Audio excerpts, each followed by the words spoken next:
अपने पसंदीदा शो के फुल एपिसोड देखने के लिए अभी डाउनलोड करें दंगल प्ले ऐप।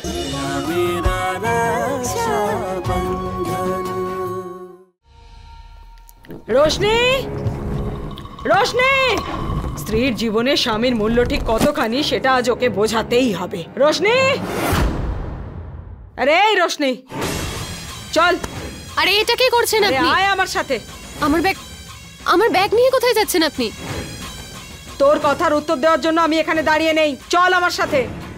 উত্তর তো আমাকে দিতেই হবে। কোথায় নিয়ে যাচ্ছেন আপনি? ছাড়ুন আমাকে। তাহলে উত্তরটা শুনে নে যে তুই আজ থেকে এ বাড়িতে থাকবি না, আমাদের গ্রামে গিয়ে থাকবি। আর সেখানে গিয়ে শিখবি যে একজন মহিলার কিভাবে তার স্বামীর যত্ন নেওয়া উচিত। চল। ছাড়ুন আমাকে। আপনার মনে হয় আপনি আমাকে আমার পরিবার থেকে দূরে করে দেবেন আর আমি চলে যাব? আমি তোকে জিজ্ঞাসা করছি না, তোকে বলছি, এটা আমার আদেশ। চল। না, আমি মানি না আপনার আদেশ। যা আমাকে আমার দাদার থেকে দূরে করে দেয়। যাব না আমি কোথাও। যেতে তো তোকে হবেই, কারণ আমি তোর শাশুড়ি আর তুই আমার বৌমা। আর এই তফাৎটা যত তাড়াতাড়ি বুঝবি ততই ভালো। আর যদি তাও না বুঝিস তাহলে বোঝাতে আমি খুব ভালো পারি। আমি তোর সব তেজ গুঁড়িয়ে দেব। চল। ছাড়ুন আমাকে। এক মিনিট দিদা, কি করছেন কি? আর এইভাবে রোশনিকে টানতে টানতে কোথায় নিয়ে যাচ্ছেন? সরে যান এখান থেকে। আপনি গুরুজন, আপনার অনেক অভিজ্ঞতা। আমি আশা করব যে আপনি সংসারের নিয়ম কানুন সব ভালোই জানেন। মেয়েদের বিয়ে হয়ে গেলে তারা পর হয়ে যায়, আর পরের ব্যাপারে কখনোই নাক গলানোটা উচিত নয়। সরে যান এখান থেকে। আমি এটাই চাই যে আমার বাড়ির ব্যাপারে যাতে কেউ নাক না গলায়। আরে কোথায় নিয়ে যাচ্ছেন সেটা বলুন। কি করছেন কি? আরে নিয়ে যাবেন না ওকে। শিবা, শিবা, শিবা, শিবা, শিবাকে দেখেছিস? না, জানি না, অনেকক্ষণ থেকেই তো শিবা দাদাকে দেখতে পাচ্ছি না। ও নিজের ঘরে নেই? না, দেখতে পেলাম না। শিবা, ছাড়ুন আমাকে। লাগেজটা তোল, চল চুপচাপ। ছাড়ুন আমাকে। শিবা কোথায় তুই? রোশনিকে ওরা কোথায় নিয়ে যাচ্ছে কিচ্ছু জানি না। কোথায় তুই? চল, বস। ছাড়ুন আমাকে। দাদা, চুপচাপ বস। রোশনি, দাদা, আমি ওকে গাড়ি ছাড়াবো চালাও না। দাঁড়াও, দিদা, দাঁড়ান। এরকম করবেন না, শিবাকে একবার আসতে দিন।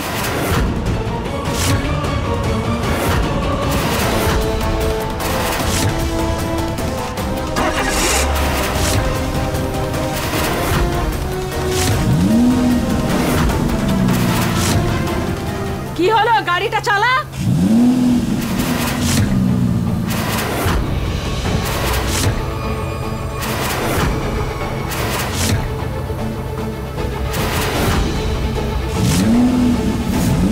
গাড়িটা এগোচ্ছে না কেন?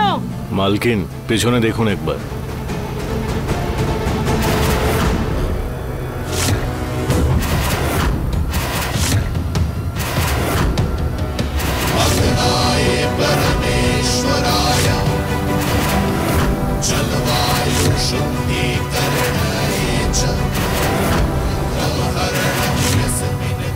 দাদা,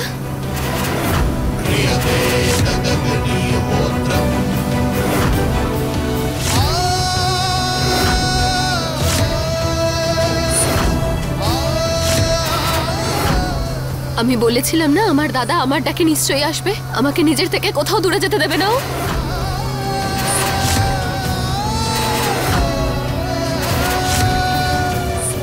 চোখ বড় বড় করে ওকে কি দেখছিস? গাড়িটা চালা।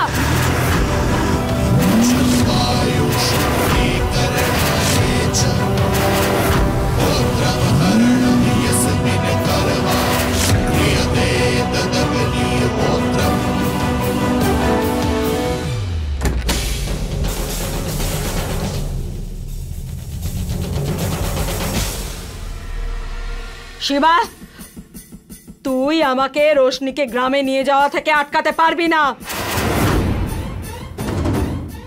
আর আমার সংসারের নিয়ম কানুন শেখানোর জন্য আমি যা যা বলবো ওকে সব করতে হবে। রোশনি আপনার বৌমা হতে পারে, কিন্তু আপনার বৌমা আমারও বোন আর অর্জুনের স্ত্রী। তাই আপনি একা সিদ্ধান্ত নিতে পারেন না।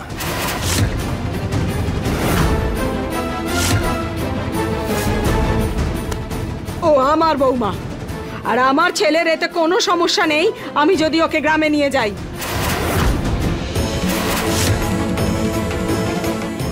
অর্জুন, তুই চুপ করে দাঁড়িয়ে আছিস কেন? আমার বোনকে বাঁচানোর জন্য তুই নিজের জীবনের ঝুঁকি নিয়েছিলি না?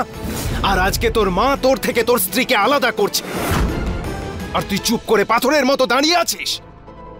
কিছু বল।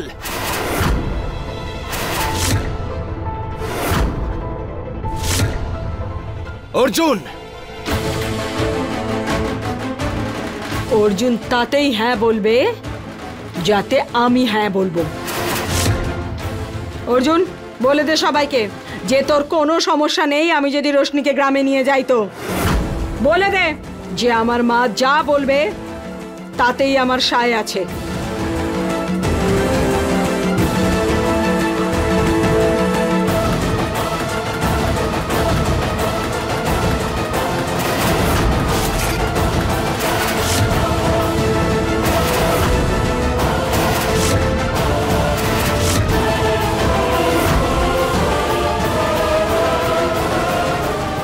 উত্তর পেয়েছেন তো যশোদা দেবী?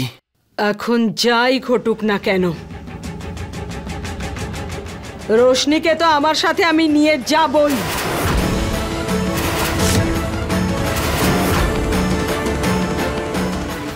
দাদা! যশোদা দেবী! চল, বস, গাড়ি চালা। দাদা!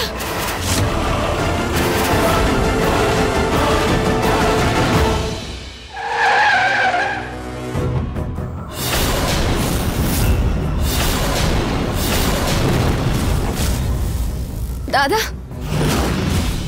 গাড়ি চালা, যাই হোক না কেন।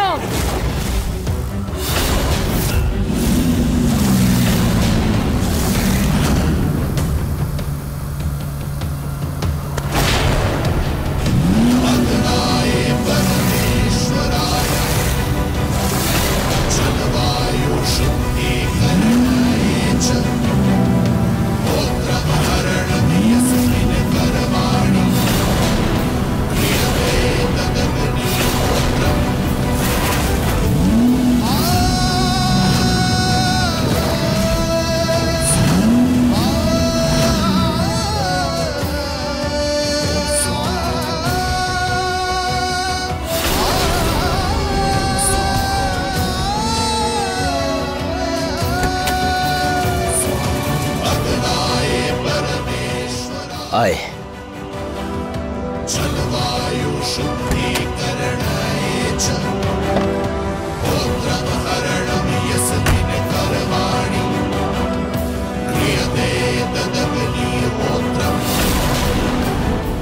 আর কখনো যদি আমার বোনের সাথে এভাবে জোর জবরদস্তি করেন না। চল রোশনি। শিবা, হয় এই রাস্তায় নয় অন্য কোনো রাস্তায়, তবে রোশনিকে তো আমি এই গাড়ি করেই গ্রামে নিয়ে যাবই।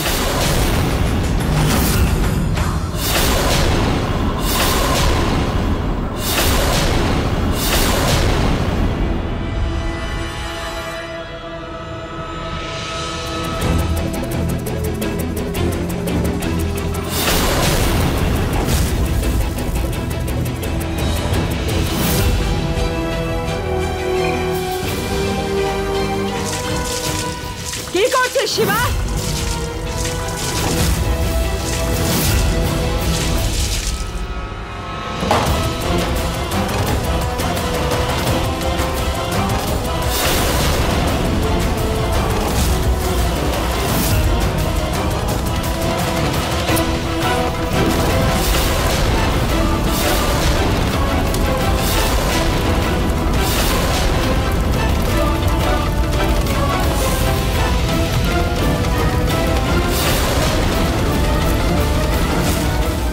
এই আগুনের কথাটা মনে রাখবেন যশোদা দেবী। এর চেয়ে বেশি আগুন আমার মাথায় তখন জ্বলে যখন কেউ আমার বোনকে আমার থেকে দূরে সরাতে চায়। দ্বিতীয়বার যদি এমন কিছু ঘটে তাহলে এই গাড়ির সাথে সাথে এই শিবা আপনাকেও।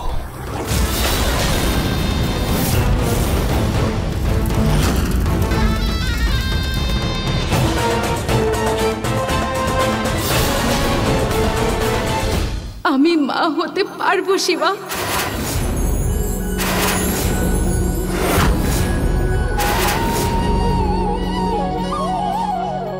না, আমি ঠিক করে শুনিনি কনক। না, তুমি এক্ষুনি যেটা বললে ওই যে ওটা আরেকবার আমাকে প্লিজ বলো। তুমি মা? শিবা, আমি মা হতে পারবো। আরে কনক, কনক, তুমি এত কষ্ট সহ্য করেছো, আর সত্যি সেই কষ্টের জন্য দায়ী আমিও। আর এই কষ্টটা আমাকেও কুরে কুরে খাচ্ছিল কনক। কিন্তু এখন আমি খুব খুশি আমি কনক। মনে হচ্ছে আমাদের জীবনে আবার খুশি ফিরে এসেছে। সবকিছুই আবার আগের মতো হয়ে যাবে, আমাদের স্বপ্ন পূরণ হবে কনক। মন তো হালকা হয়ে গেছে, কিন্তু এখন নিজের কাঁধটা শক্ত করে ফেলো শিবরাজ, কারণ আমি তোমার এই দুই কাঁধে দুটো ছোট ছোট শিবা দেখতে চাই। আর যদি তাই হয় তো দুটো কেন, চারটে নয় কেন? কারণ আমিও যে তোমার মতো দুজন ছোট্ট কনককে চাই। শিবা, আমার মনে হয় যে আমাদের এবার আবার চেষ্টা করা উচিত। ঠিকই বলেছ তুমি। আমাদের খুশির সময়।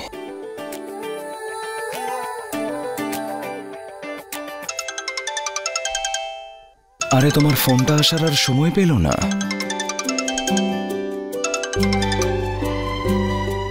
ইয়া হ্যালো কনক, তুই শিবাকে এই ব্যাপারে বলেছিস? হ্যাঁ, বলে দিয়েছি। আই এম শিওর এই ব্যাপারটার অন্য অ্যাঙ্গেলটা তুই শেয়ার করিসনি।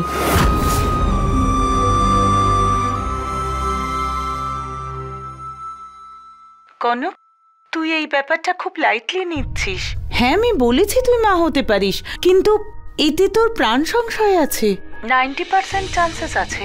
আর এই সিচুয়েশনে যদি তুই মা হোস তাহলে ডেলিভারির সময় তুই মারাও যেতে পারিস। কনক, তোকে সব সত্যিটা শিবাকে বলতেই হবে। চাঁদনি, আমি শিবার কাছে কিছুই লুকোই না, আমি ওকে জানিয়ে দিয়েছি। Don't worry. Okay.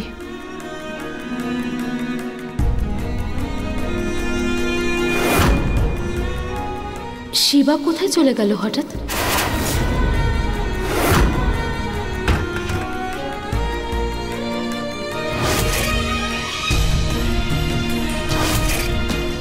K phone করেছিল কনক?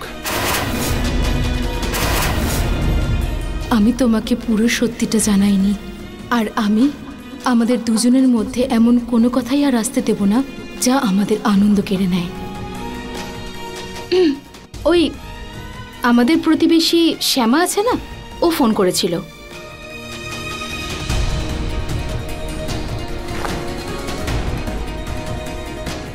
একটা কথা জেনে রাখো, আমি যখন থাকবো আমার সময় তুমি অন্য কাউকে দেবে, সেটা আমি হতে দেব না। এবার থেকে আমি যতক্ষণ থাকবো তুমি শুধুই আমার, বুঝলে? তা কি বললো তোমার বান্ধবী? না, কিছু না, ওসব হতেই থাকে কথাবার্তা। কি এমন কথা? দুই বান্ধবীর মধ্যে কি এমন কথা আছে যা তোমার স্বামীকে বলতে পারছো না? শিবা, ওই শ্যামা আছে না, যার স্বাদের অনুষ্ঠান ছিল, ওই কল করেছিল। অনুষ্ঠানে যা যা হয়েছিল সেই জন্য ওর সেটা একদমই ভালো লাগেনি, ক্ষমা চাইছিল আমার থেকে। আমি বলছিলাম কোনো ব্যাপার না। তুমি মিথ্যে বলছো।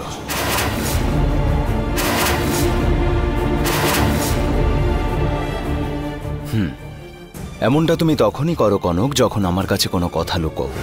আমি জানি কনক, কিছু একটা আছে যা তুমি লুকোচ্ছ। যাই হোক, তুমি সত্যিটা বলো, নইলে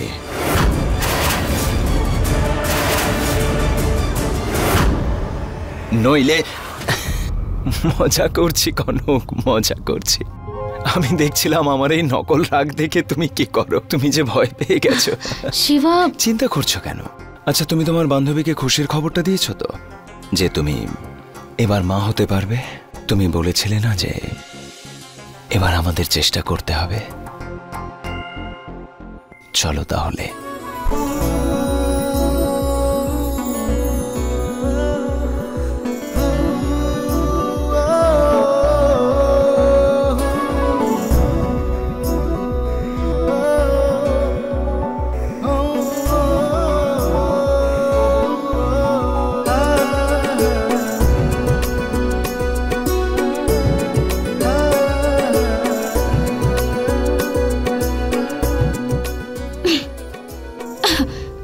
কি হলো কনক, ঠান্ডা লেগেছে?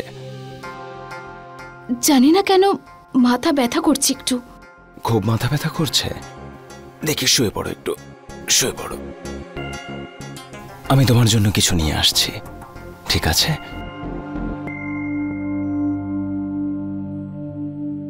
সন্তান হওয়ার আশায় শিবার মুখে যে খুশি দেখতে পাচ্ছি, সেটা আমি আমার নিজের প্রাণের ঝুঁকির কথা বলে কাটতে পারবো না।